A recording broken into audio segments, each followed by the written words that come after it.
warahmatullahi wabarakatuh. Kembali lagi bersama saya Dian Safitri dari kelas 7B dengan NIM belakang 05. Oke, pada video kali ini kita akan membahas mengenai pemanfaatan software Autograph pada materi SPL dan kuadrat. Dan juga kita akan membahas mengenai pemanfaatan SPSS pada data skripsi yang sudah saya pilih sebelumnya, yaitu. Oke, tanpa lama-lama akan kita langsung pada pembahasan. Oke, pertama adalah tutorial menyelesaikan soal matematika menggunakan bantuan autograf. Di sini saya akan membahas tidaknya 5 soal dari 7 soal yang sudah saya bahas pada makalah.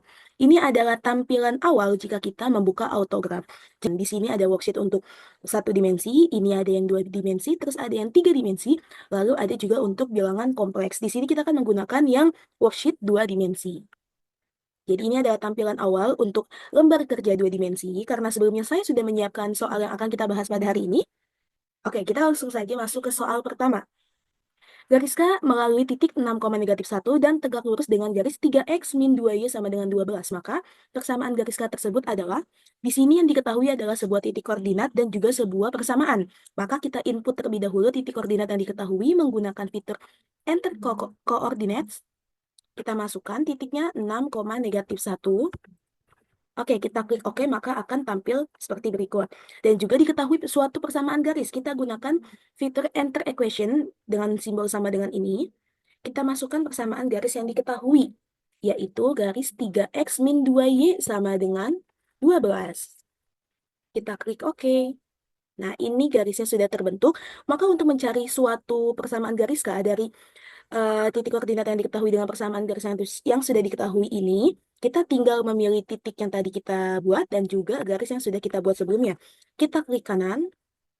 Di sini ada pilihan poin, ada line, ada create, dan transform. Karena kita ingin membuat suatu persamaan garis, maka kita memilih yang opsi line. Di sini juga ada 4 pilihan. Karena yang ditanya adalah garis yang melalui titik dan juga tegak lurus, maka kita pilih yang perpendicular line.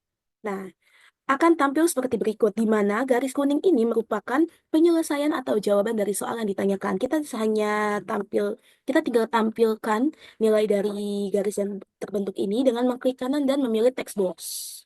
Oke, jadi sini diketahui keterangan dari garis tersebut bahwasanya garis tersebut mempunyai persamaan Y sama dengan negatif 0,6667X ditambah 3. Dan persamaan ini akan ekuivalen dengan opsi B, di mana opsi B itu adalah 2X plus 3Y sama dengan 9. Jadi itu penyelesaian untuk soal pertama. Kita lanjut ke soal kedua. Oke, di soal kedua juga sudah saya siapkan soalnya. Sebuah garis lurus mempunyai persamaan Y sama dengan MX plus C, di mana garis tersebut melalui titik 4,5 dan 2,-1. Maka yang ditanyakan adalah nilai dari M ditambah C. Karena di sini diketahui dua buah titik koordinat, maka kita menginput titik koordinat tersebut menggunakan fitur Enter Coordinates. Kita input dulu titiknya. Yang pertama ada titik 4,5. Klik OK. Di sini letaknya, lalu juga ada titik 2,1.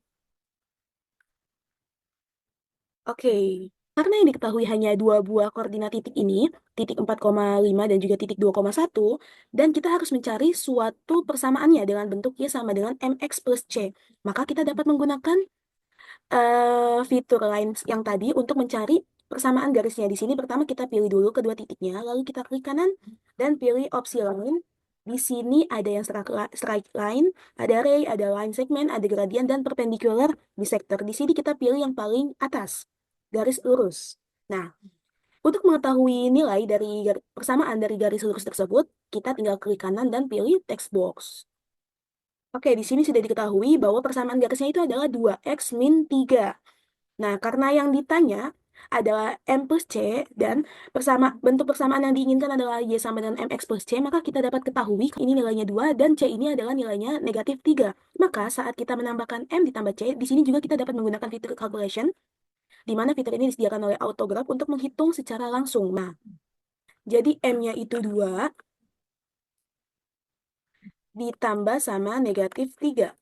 Kita tinggal, di sini langsung ketahuan hasilnya bahwa 2 ditambah negatif 3 adalah negatif 1. Dan ini sesuai dengan opsi D. Jadi, nilai dari M ditambah C adalah negatif 1. Gambar berikut adalah gambar sebuah tangga yang disandarkan pada dinding tembok. Maka yang ditanyakan adalah gradien tangga tersebut terhadap lantai. Di sini tangganya secara tidak langsung menginterpretasikan sebuah segitiga siku-siku ya, di mana lantai ini diinterpretasikan sebagai alas, terus tinggi tembok ini sebagai tinggi dari segitiga, dan sisi miringnya itu sebagai tangga. Pertama kita input dulu yang diketahui, karena di sini diketahui tinggi dan juga alasnya, kita ibaratkan ini sebagai sebuah titik koordinat. Oke, kita pertama input tingginya. Karena tingginya ini 4 meter, berarti dia dari pusat itu naik ke atas sebanyak 4, di mana pusatnya ini 0, dan naik ke atas artinya naik ke sumbu Y sebanyak 4. Oke, berarti titik koordinatnya untuk tinggi tembok ini adalah 0,4. Nah, ini adalah titik yang sudah dibuatnya. Lalu, untuk alasnya, karena alas ini berjalan mendekati titik 0, berjalan mendekati sudut sini, maka alas ini bernilai negatif karena di sini kan kita ibaratkan sebagai titik 0,0. Nah, sebelah kiri dari titik 0,0 adalah titik negatif dengan sumbu X. Jadi di sini titik koordinat yang terbentuk adalah min 3,0. Nah, kita input juga titik pusatnya di sini 0,0. Oke, kita sudah membuat titiknya. Selanjutnya kita akan mencari suatu gradien. Sebenarnya kalau misalnya untuk mencari gradien, jika dia yang diketahui adalah sebuah garis, kita dapat menggunakan langsung fitur ini, gradient function. Atau jika yang diketahuinya adalah sebuah titik, kita dapat menggunakan fitur nanti di klik kanan. Kita coba dulu ya. Kita pilih dua buah garis karena yang ditanya adalah panjang tangga, maka di sini koordinat yang kita pilih adalah koordinat negatif 3,0 dan juga 0,4. Kita klik kanan, ini ada pilihan point, line, circle, vektor, grid, dan transform. Kita akan membuat suatu gradien. Nah, di sini ada pilihannya, gradien. Kita langsung pilih aja.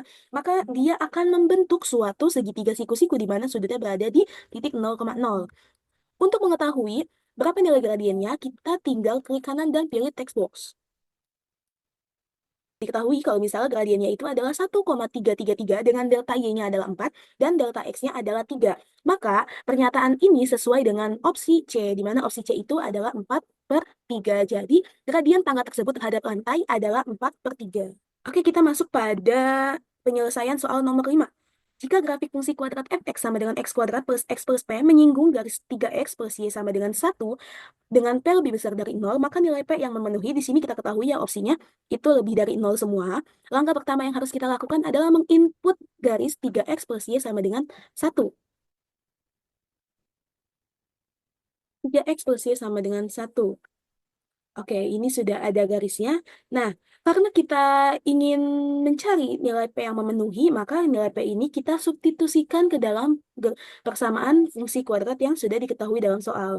Maka kita substitusikan tiap nilai P ini dalam persamaan X kuadrat plus X plus 5. Kita mulai dari yang opsi A. Kita substitusi P-nya dengan 5. Apakah titik ini akan menyinggung fungsi kuadrat tadi? Y sama dengan X kuadrat plus X plus 5. Oke, ini sudah ada. Terus kita input dulu yang persamaan kedua dengan P-nya sama dengan 4.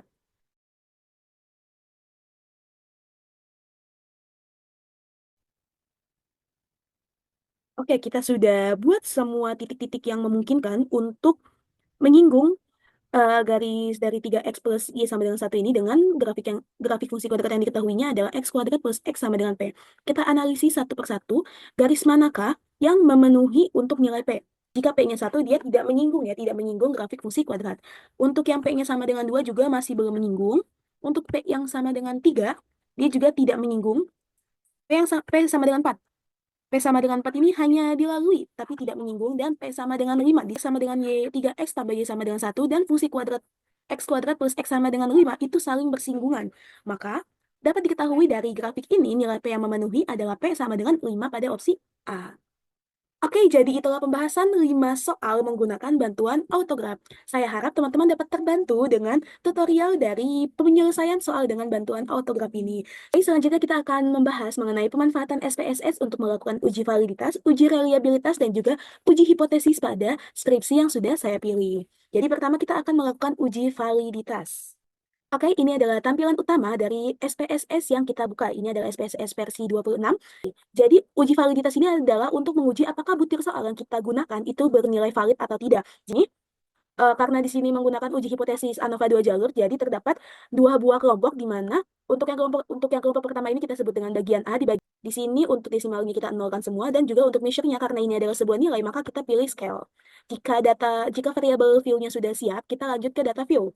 Nah, di sini juga sebelumnya sudah saya salin skor nilai yang diperoleh dari 33 responden. Untuk melakukan uji validitas, kita memilih menu Analyze. Nah, di menu Analyze ini ada beberapa pilihan di mana masing-masing berbeda fungsinya. Untuk yang uji validitas, kita pilih yang correlate dan juga yang bivariate submenunya. Kita salin semua dari kotak sini ke kotak variabel. Nah, di sini ada pilihan ingin melakukan uji validitas dengan model apa. Di sini ada model Pearson, ada Kendall, dan juga Spearman. Untuk untuk tes signifikannya kita pakai yang detail ya. Kita pilih modelnya itu yang Pearson. Lalu kita oke, lalu akan keluar outputnya. Nah, ini adalah output dari uji validitas. Jadi terdapat satu soal, yaitu soal nomor 9 yang tidak valid. Kita akan lanjut pada yang bagian 2, uji validitas yang bagian 2. Sama seperti uji validitas bagian 1. Oke, ini adalah data view untuk soal bagian 2. Soal nomor 1, 3, 6, 7, 10, 12. Dan ini skor total kita lakukan seperti tadi.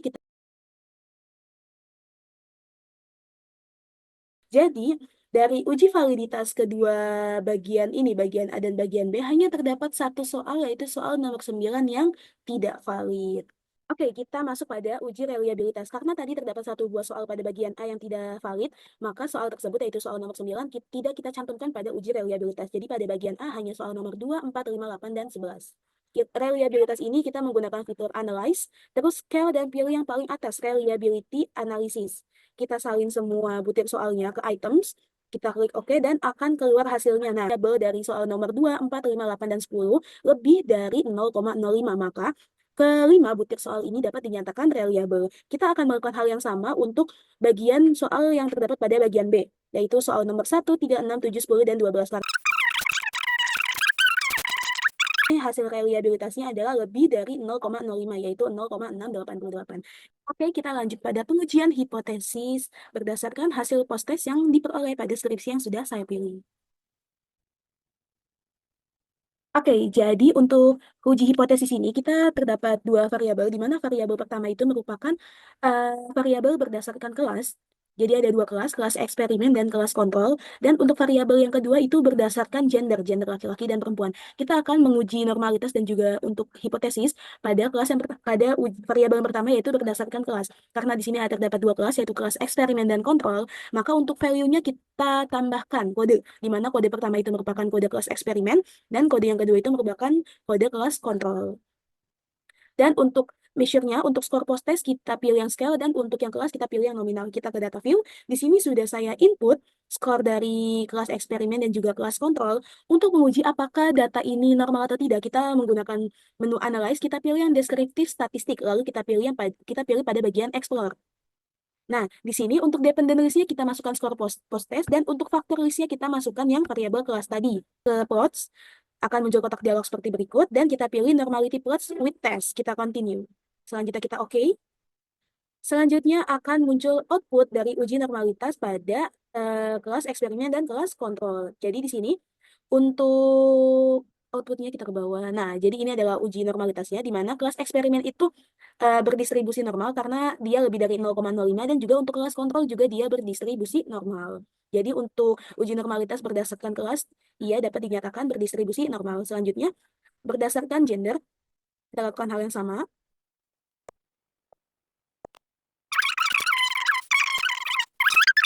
Berdasarkan gender ini perempuan, dia berdistribusi normal karena lebih dari 0,05, nilainya 0,474, dan untuk yang laki-laki itu juga berdistribusi normal karena nilainya 0,099. Jadi dapat dinyatakan kedua variabel pada skripsi ini berdistribusi normal, sehingga kita dapat menggunakan uji hipotesis dengan bentuk parametrik. Selanjutnya kita akan melakukan uji homogenitas. Apakah kedua variabel ini berasal dari populasi yang sama? Untuk uji homogenitas, kita pilih analyze, terus kita pilih pada general linear models. Kita pilih yang univariate. Nah, kita pindahkan skor post-test ke dependent variable, dan kelasnya itu ke fixed factor. Lalu kita pilih di sini yang option. Oke, univariate pada bagian option. Di sini kita checklist pada bagian homogeneity test. Nah, kita klik OK. maka akan keluar output apakah data tersebut bersifat homogen atau tidak. Nah, ini berdasarkan kelas, dia bersifat homogen. Jadi kita lihatnya pada nilai yang di bawah ini ya, didapatkan nilai signifikansinya itu 0,536, di mana 0,536 ini lebih besar dari 0,05. Maka eh, skor post-test berdasarkan kelas itu berasal dari populasi yang sama. Kita lakukan hal yang serupa pada yang berdasarkan gender. Nah, yang berdasarkan gender, ini skor post-testnya memperoleh nilai signifikan 0,715, di mana 0,715 ini lebih besar dari 0,05, maka dapat dinyatakan bahwa hasil post-test berdasarkan gender itu juga berasal dari populasi yang sama. Jadi kedua variabel ini bersifat memiliki distribusi yang normal dan juga berasal dari populasi yang sama. Itu adalah asumsi yang akan kita gunakan untuk uji ANOVA 2 jalur, dan asumsi tersebut sudah kita penuhi. Selanjutnya kita akan melakukan uji hipotesis.